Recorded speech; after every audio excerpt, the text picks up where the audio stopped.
أشهد أن سيدنا ونبينا محمدا عبده ورسوله لا نبي بعده. اللهم صل على سيدنا محمد صلاة تزكير وبها القلوب وتمتلك بها العيون وترن بها الصعوب وعلى آله وصحبه ومن إليه منسوب.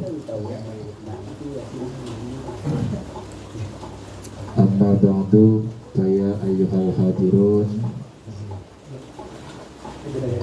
اتقوا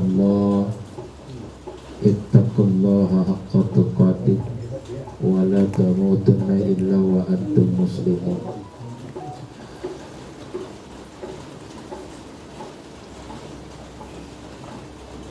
Qala Allah Ta'ala fi kitabihil karim. A'udzu billahi minasyaitonir rajim. Bismillahirrahmanirrahim. Al-jannatu wa na'imuha sa'du liman yusalli wa yusallimu taslima. Wa qala Allah Ta'ala fi ayatihil ukhra wabtaghi fima ataqallahu daral akhirah wa la tansa nasibaka minad dunya wa ahsin kama ahsanallaha ilaika wa la tabghil fasada fil ard innallaha la yuhibbul mufsidin. Sadaqallahul azim. Hadratin mukarramin, para alimil ulama, para asatid, bil khusus Syekhuna Kiai Haji Sulaiman Daud, sahibul majlis, sahibul bait, sahibul makan, nafa'anallahi min kulli hayatik bi'ulumik, amin. Yang saya hormati Al-Habib Abdullah dan juga Akhin Nabila, pembawa acara,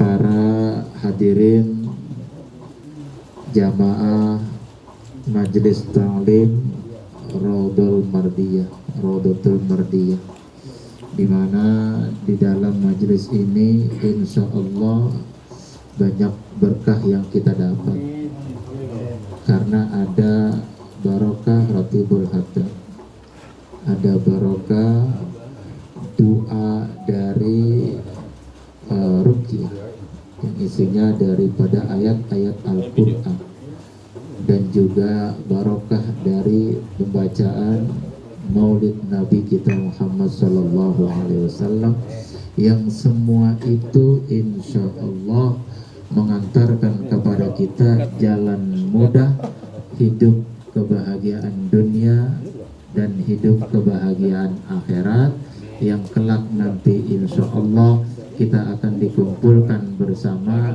di majelisnya Allah yang mulia di akhirat, al-jannatun na'im, amin ya rabbal alamin. Sambil makan dan dengerin, nggak apa-apa saya yang ngomong, nggak apa-apa. Emang udah nasib yang namanya penceramah, dia mah ngomongin orang yang diomongin. Kalau yang ngomong mah nggak sambil makanin, yang diomongin sambil begaresin, kalau kata Ustadz Qurtubi. Iya. Sebelumnya kita doakan kepada sahabat, saudara-saudara kita yang malam hari ini yang tidak hadir, qadarullah mungkin karena sakit, mudah-mudahan sakitnya disembuhkan Allah. Yang hari ini sedang ada acara, mudah-mudahan acaranya Allah berikan berkah. Yang hari ini tertunda karena hujan, mudah-mudahan malam Selasa depan nggak hujan. Dan yang malam hari ini hadir, insya Allah kita semua dapat berkah dan rahmatnya Allah. Tidak kita keluar dari majelis ini kecuali Allah ampuni dosa kita semua, dan keluarga kita diberikan rahmat, barokah, kebahagiaan, anak istri kita soleh dan soleha. Amin ya robbal alamin. Hadirin saudara yang berbahagia, Allah ciptakan kita itu dalam kesempurnaan yang sangat sempurna dan keseimbangan yang kita rasakan. Coba kita perhatikan, Allah ciptakan mata kita seimbang tuh. Nggak ada yang paling kiri tinggi, kiri kanan pendek, ya jelek. Kacamata nggak laku. Habis yang satu di atas, yang satu di bawah jelek. Ini. Tapi kalau seimbang cakep, nah gitu ya. Telinga kita juga sama, seimbang, diciptakan, disusunnya seimbang, nggak di belakang, nggak di depan gitu ya. Hidung kita lubangnya semuanya sampingnya rata, nggak satu lubangnya, dan nggak nganga ke atas lagi. Kalau ke atas musim hujan repot ini, nadangin kita, jagain hidung kan takut masuk air. Allah ciptakan tangan kita juga seimbang, nggak panjang sebelah, nggak pendek sebelah. Bayangin kalau panjang sebelah, ribet kita pakai baju tangan panjang lebih, nggak bagus.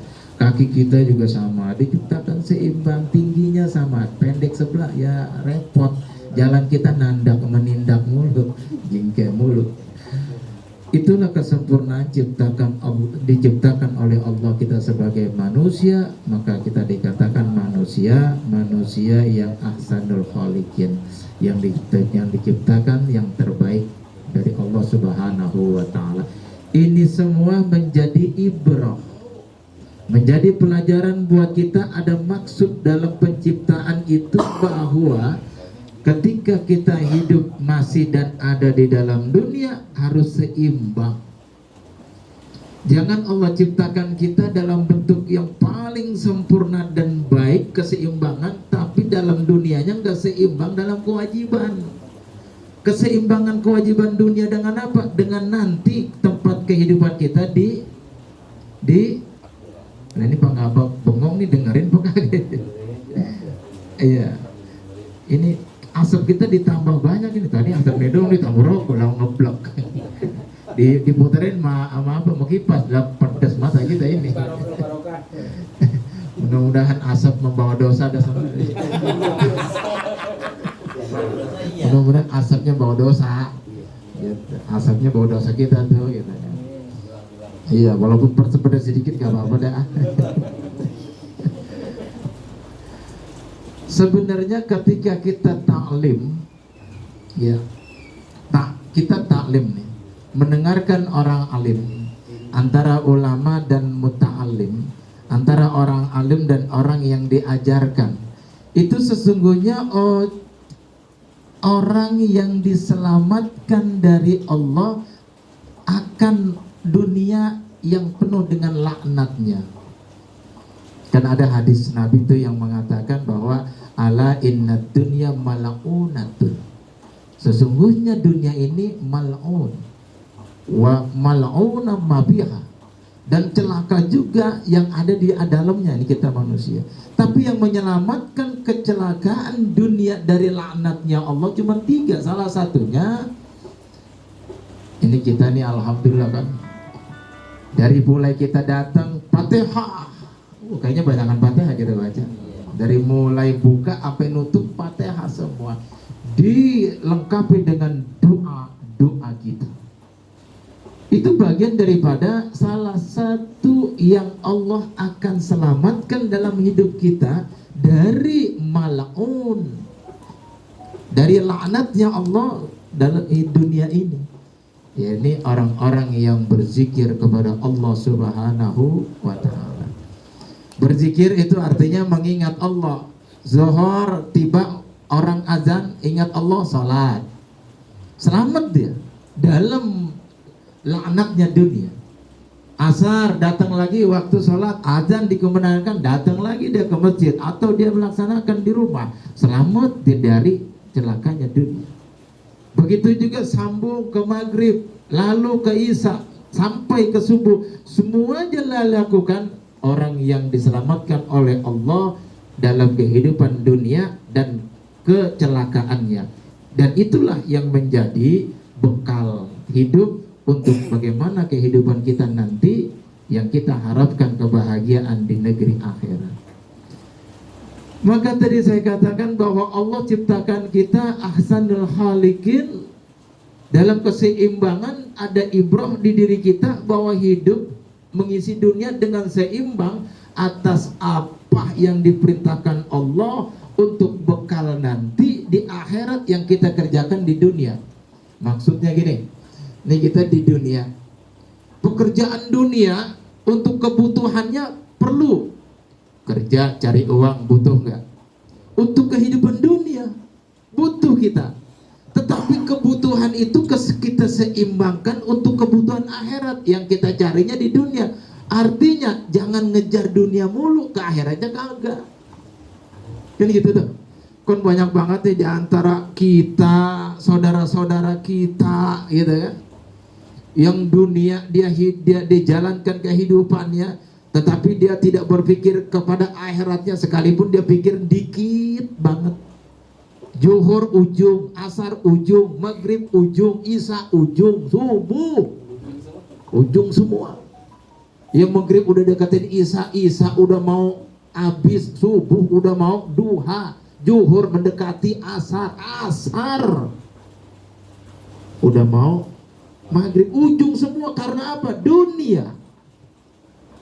Kenapa dunia? Karena takut bahwa dia mengira hidup dunia itu diatur oleh dirinya. Kalau dia tidak mengatur dirinya untuk mencari kebahagiaan, maka dia tidak akan mendapatkan kebahagiaan. Maka berlomba-lomba orang untuk bagaimana dunia ini dia kuasai, sampai-sampai dia lupa bahwa akhirat juga harus dia carinya di dunia.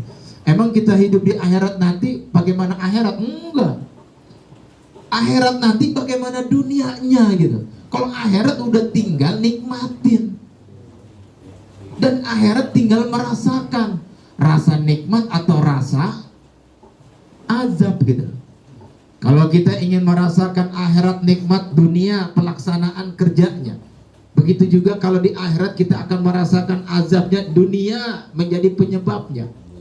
Itulah keseimbangan, bahwa dalam dunia jangan terlalu.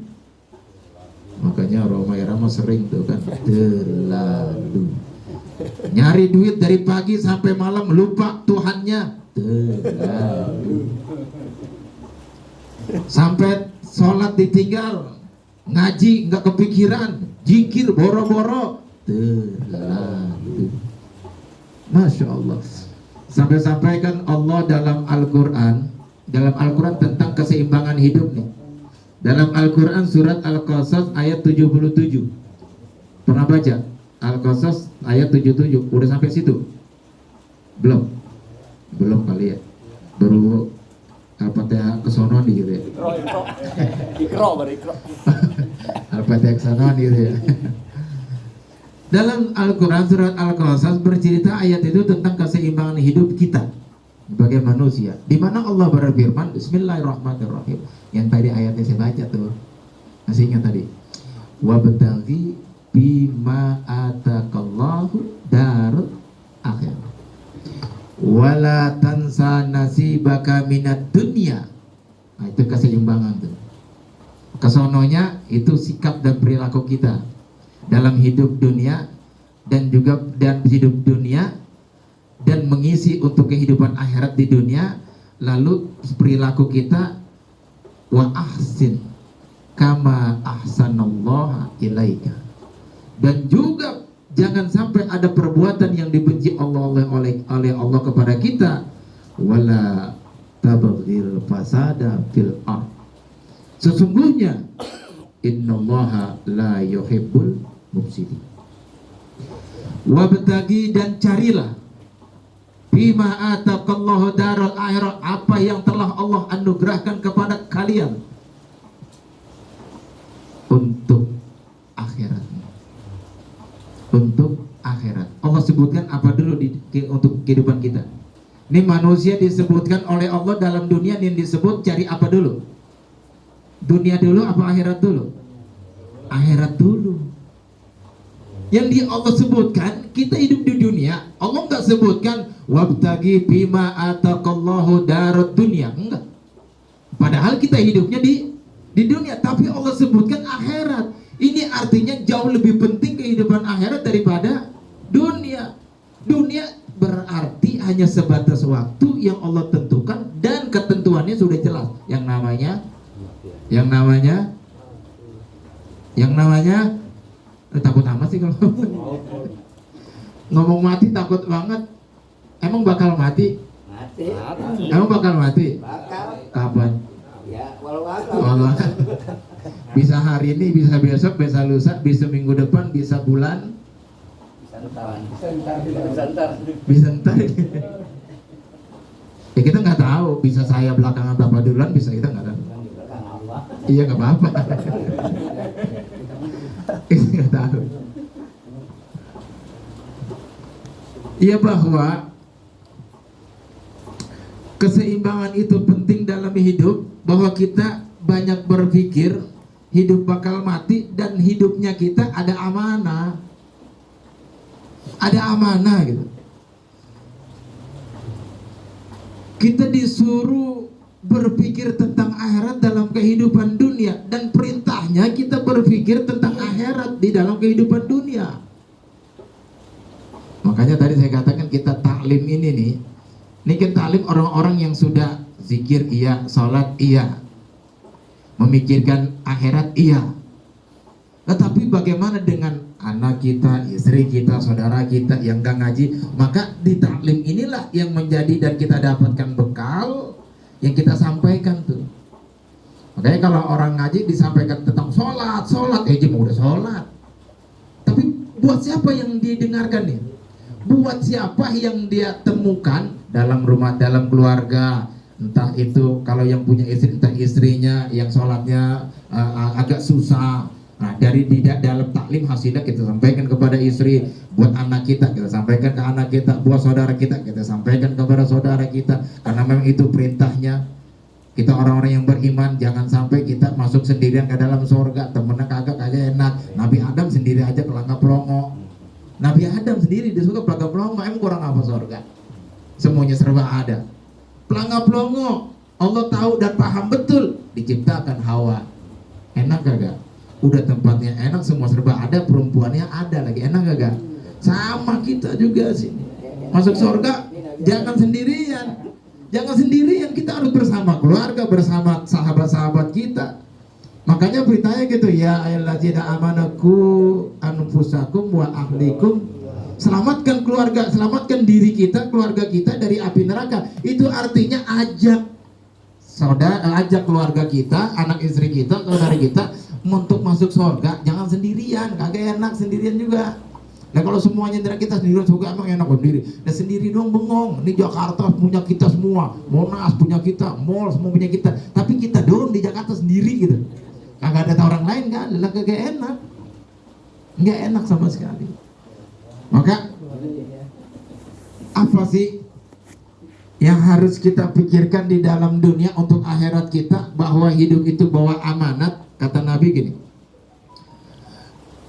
lan tazula qadamal abduhu bihi qaum lan tazula qadamal abdu yaumal qiyamah hatta yus'ala an arba'i zolid. Tidak bakal bergeser nih kaki seorang hamba nanti dalam pengadilan Rabbul Jalil, ketika kita berhadapan dengan Allah tentang apa yang ditanya oleh Allah. Nggak bakal bergeser tuh sebelum 4 pertanyaan yang Allah akan pertanyakan itu selesai, dan itu semuanya lulus benar. Apa yang ditanyakan Allah nanti dari kiamat, dari apa yang kita perjalankan di dalam dunia, dari yang Allah berikan kepada kita semua. Apa yang Allah berikan, dan itu amanat. Ini yang disebut bahwa hidup seimbang, pikirin juga akhirat di dalam dunia. Allah akan tanya gini, anna umrihi bima abna. Umurmu kau habiskan untuk apa? Umurmu kau habiskan untuk apa? Itu kan ditanya. Ini umur kita diberikan dan mulai hitungan umur itu dari mulai balik sampai kita mati. Kalau umur baru lahir nggak kagak ditanya. Umur lahir, ya, umur lahir tuh nggak kagak ditanya. Tapi umur balik itu mulai catatan dosa dan pahala masuk. Jadi buku catatan pahala dan dosa setelah usia kewajiban kita sampai. Kalau belum usia kewajiban belum, makanya kalau anak kita tuh dari mulai umur 1 tahun sampai umur 15 tahun atau 14 tahun, itu dia masih umur belum ada catatan pahala atas dirinya. Sekalipun dia melaksanakan ibadah sholat yang kita ajarkan, pahalanya buat siapa? Pahalanya buat siapa? Orang tuanya. Alhamdulillah, maka sering-sering ngajarin anak-anak kita walaupun mau ada kewajiban dalam perintah ibadah kita ajarkan karena pahalanya buat kita. Pahala mengajarkan dan apa yang dia lakukan bener enggaknya pahala dapat. Bener enggaknya, jangankan bener, salahnya aja bocah melaksanakan ibadah yang kita ajarkan, kita dapat pahala. Pahala mengajarkan dan pahala pelaksanaan. Bener tidaknya anak kita yang salah. Nah, catatan pahala dan dosa usia balik dia atas dirinya. Atas dirinya pahala yang dia lakukan dapat, dan orang tua juga diberikan. Pahala dan juga dosa yang dia lakukan dari usia baliknya yang dia lakukan, orang tua juga kebagian. Maka inilah kita fungsi taklim, memberikan satu ilmu pemahaman dari yang kita dapatkan dari apa yang diajarkan oleh guru-guru kita tentang ibadah, tentang akhlak. Semuanya kita sampaikan kepada anak-anak kita, kepada istri-istri kita. Maka pulang kalau kita habis taklim dari manapun kita, dari maulid, dari Isra Mi'raj, dari taklim majlis sebagaimana rutinan, pulang apa yang kita dengar sampaikan juga kepada istri kita. Jangan sendiri. Minimal dari sikap-sikap kita, dari kata-kata kita, dan juga dari nasihat-nasihat kita. Makanya harus lebih yang terbaik kita di dalam keluarga, karena kita duduknya ini di majelis di mana Allah berikan kita rahmat, berkah dan juga pahala yang besar untuk kita sampaikan kepada keluarga anak istri kita. Sampaikan tuh, "Mah, tadi begini. Mah, tadi ada pelajaran tentang ini. Mah, kalau bisa kalau kita harus begini." Anak-anak kita juga contohkan dengan contoh dan perilaku sikap-sikap kita dalam konteks ibadah kepada Allah Subhanahu wa ta'ala. Umurmu kau habiskan untuk apa? Maka kita mungkin ibadah nih baru hanya di tahun-tahun setelah kita mulai sadar. Dari mulai baliknya banyak yang kita tinggalkan. Banyak itu, yakin itu. Saya pribadi dari mulai catatan umur balik itu banyak hal yang kita tinggalkan. Kita semua jujur banyak itu. Mungkin hanya dari mulai umur 30 kali atau 25 kali kita baru ingat Allah dan melaksanakan dengan benar. Dari 25, 30 sampai saat ini 40, ada yang sudah 50, 60. Udah waktu suruk, udah mau nyampe, deketin malam. Udah mau deketin malam. Makanya ada orang yang paling luar biasa, nggak tahu dirinya, udah mau maghrib masih main aja gitu loh. Kalau bocah mau maghrib main, namanya bocah. Iya udah dipanggil rumahnya, tong pulang, tong udah sore, tong udah maghrib, pulang. Banyak setan, kan gitu, banyak setan pulang. Ini bang enggak, dianya jadi setan gitu. Kagak pulang, ilok emaknya yang marahin. Kan nggak mungkin, karena udah dewasa, udah tua, masih main aja gitu. Itu artinya udah mau maghrib, belum juga pulang. Udah tua, belum juga sembahyang gitu loh.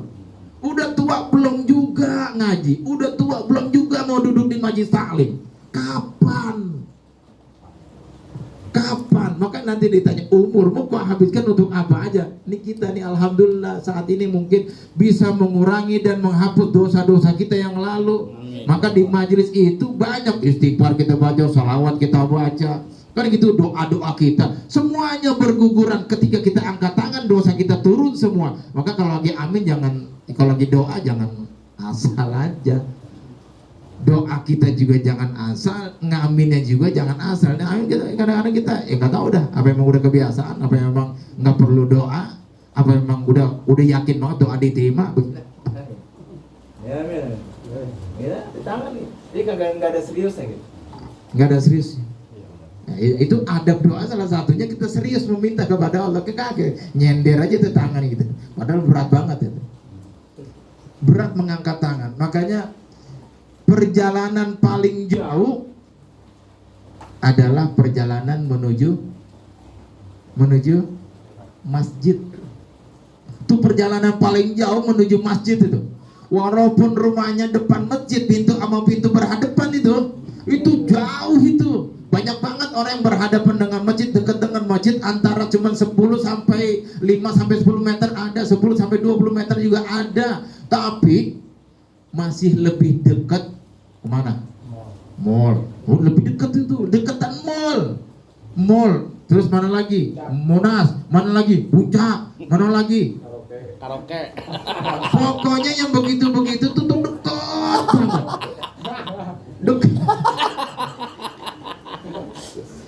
Ini karaoke. Ya Robbi. Iya, Gambar nggak apa-apa. beduk. Makanya perjalanan yang paling jauh perjalanan menuju masjid. Yang ingetnya itu. Itu perjalanan paling jauh itu. Dan pekerjaan yang paling berat ngangkat tangan ketika takbiratul ihram. Artinya apa? Sholat. Itu pekerjaan yang berat. Ini ngangkat tangan nih berat nih. Bukan, makanya orang yang paling kuat dia di dalam pandangan Allah bukan orang yang kuat ngangkat besi 100 kg, bukan yang lari panjang maraton sampai 100 km, bukan. Orang yang paling mulia dalam pandangan Allah ya, orang yang meringan mengangkat tangan ketika takbir, orang yang merasa dekat untuk menuju ke masjid walaupun masjidnya jauh, apalagi masjidnya dekat. Umur mau kau habiskan di mana? Maka alhamdulillah, mudah-mudahan umur kita sampai saat ini dan umur yang sudah kita lalui mungkin banyak dosa, di saat ini kesempatan banyak kita lakukan di majlis-majlis kita dapat menggugurkan dosa-dosa kita yang lalu. Amin. Ya. Dan mudah-mudahan kalaupun kita akhir hayat hidup kita Allah matikan dalam husnul khotimah. Makanya kesempatan terbesar, peluang terbesar mati husnul khotimah orang yang melaksanakan puasa sunnah Daud. Karena sebaik-baik puasa sunnah kata Nabi puasa Daud. Karena dia peluang terbesar untuk mati husnul khotimah loh. Kita Senin puasa misalnya, Selasa enggak, cuman hari Selasa doang gitu. Kalau Selasa kita isi sholat nggak pernah kita tinggal, ditambah kita baca Quran, makin peluang makin besar lagi. Karena jeda kita diingat kepada Allah itu cuma 1 hari doang. Itu pun kalau kita kosong banget, kan nggak kosong. Johor kita kerjakan di hari Selasanya, Senin puasa. Selasanya kita masih sholat Johor, semua sholat asar, sampai ketemu lagi Rebo. Kita ketemu lagi Allah dengan puasa kita. Jadi peluang terbesar mati husnul khotimah orang yang melaksanakan puasa sunnah Daud. Karena lebih dekat banget. Dan dia sayang untuk meninggalkan perbuatan-perbuatan ma'ruf, dan dia sangat takut mendekati perbuatan-perbuatan munkar pada saat puasanya. Setelah puasa juga begitu. Oh, kemarin gua habis puasa, masa gua mau lakukan ini? Jauh dia dari perbuatan maksiat. Perbuatan maksiat dijauhkan oleh Allah, dan dia didekatkan dengan perbuatan-perbuatan yang baik dari Allah Subhanahu wa ta'ala. Peluang terbesar puasa sunnah Daud. Maka alhamdulillah kita yang sudah dawam dan istiqamah puasa Daud, jangan pernah berhenti apapun yang terjadi, kalipun mati husnul khotimah. Maka yang belum puasa Daud, yuk bismillah. Bismillah, insya Allah di dalamnya banyak nilai-nilai kebaikan buat kita, terutama kesehatan. Masya Allah, kalaupun kita sakit kita nggak lama, langsung disembuhkan oleh Allah dengan puasa. Saya kemarin sakit tuh, puasa nggak berhenti, tapi dengan sembuhnya saya nggak ke dokter. Wallahu wa rasuli, saya nggak ke dokter, saya cuman puasa. Karena pada saat itu saya sakit tidak dalam keadaan puasa, tapi begitu besoknya puasa, sakit saya Allah berikan kesembuhan.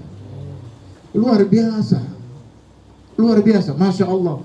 Jadi di samping puasa itu memberikan nilai kesehatan, dan kita ada peluang, kalaupun mati kita husnul khotimah. Itu yang pertama, ditanya oleh Allah tentang umur kita. Yang kedua tentang masa muda kita. Tentang masa muda. Ditanya masa muda kita kau habiskan di mana? Masa muda, masa muda. Masa muda itu bisa kita artikan juga masa kemampuan kita.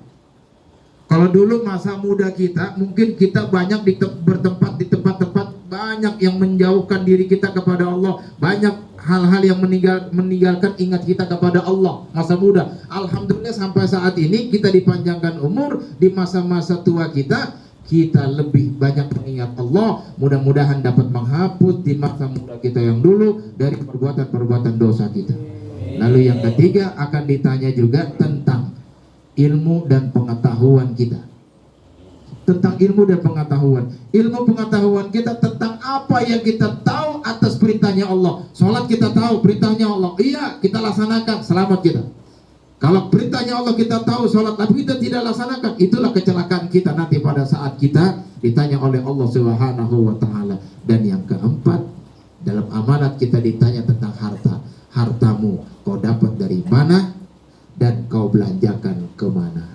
Ini artinya kehati-hatian buat kita dalam mencari harta, mencari rezeki yang kita makan, yang kita simpan, yang kita nafkahkan buat keluarga. Hati-hati, nanti akan ditanya didapat dari mana dan kau larikan, kau belanjakan, kau habiskan di mana. Insya Allah, mudah-mudahan kalaupun kita diberikan umur panjang, umur dalam taat ibadah kepada Allah, dan masa-masa muda kita yang dulu banyak dosa, Allah ampuni dosa-dosa kita di masa tua saat ini. Allah berikan dan tambahkan ilmu pemahaman yang bermanfaat di setiap majelis-majelis ilmu, dan juga Allah berikan kita rezeki yang banyak, manfaat yang cara Allah berikan dengan baik, dan juga kita habiskan. Allah tunjuki jalan kebaikan untuk menghabiskan rezeki kita. Amin ya rabbal alamin. Dunia ingat Allah, dan juga di dalam dunia kita ingat akhirat untuk Allah, karena anugerah yang Allah berikan dari apa yang kita diciptakan oleh Allah. Mata kita, mata untuk melihat yang bermanfaat, bukan yang mafsadat. Mulut kita, mulut yang harus kita lontarkan kata-kata, suarakan dengan suara yang maslahat, bukan yang suara yang mafsadat. Dan juga hidung kita, telinga kita perdengarkan untuk hal-hal yang maslahat, bukan yang mafsadat. Tangan kita, tangan yang maslahat, bukan tangan yang mafsadat. Kaki kita langkahkan ke tempat-tempat yang maslahat, bukan ke tempat-tempat yang mafsadat.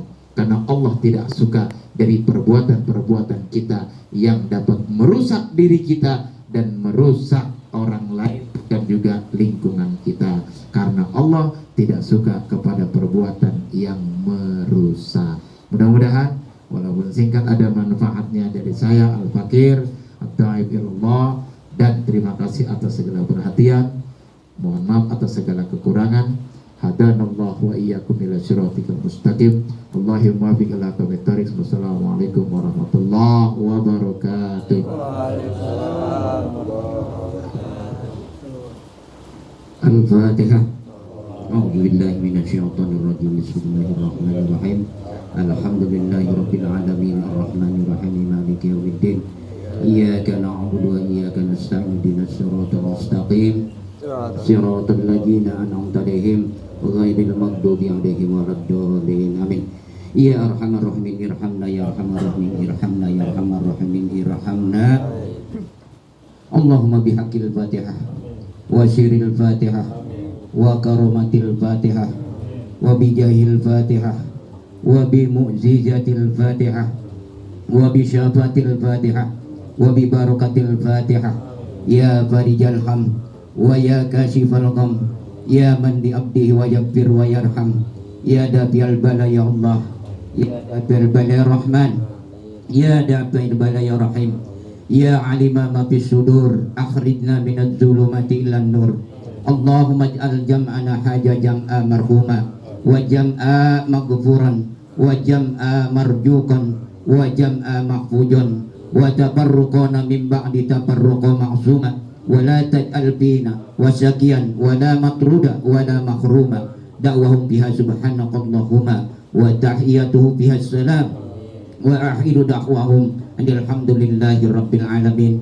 Demikianlah telah berakhir acara demi acara. Mudah-mudahan apa yang disampaikan, apa yang kita baca, semoga menjadi keberkahan buat kita semua.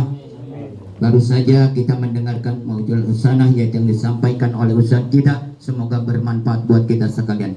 Akhirnya kita tutup dengan mengucapkan bismillahirrahmanirrahim. Assalamualaikum warahmatullahi wabarakatuh. Waalaikumsalam warahmatullahi wabarakatuh.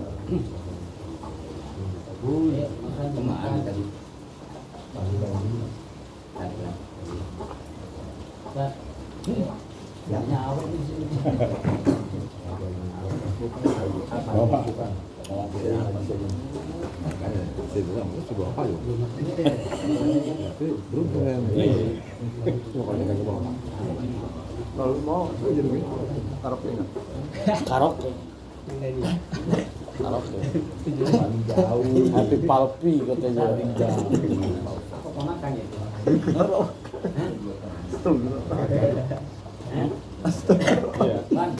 Jadi inget-inget tadi. Cing. Ini abangnya nih nggak pernah kelihatan nih. Ya.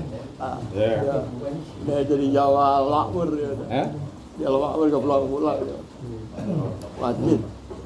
Beduk. Hah? Gambarannya beduk. Jarang di rumah dari masjid aja. Mana? Mas sehat.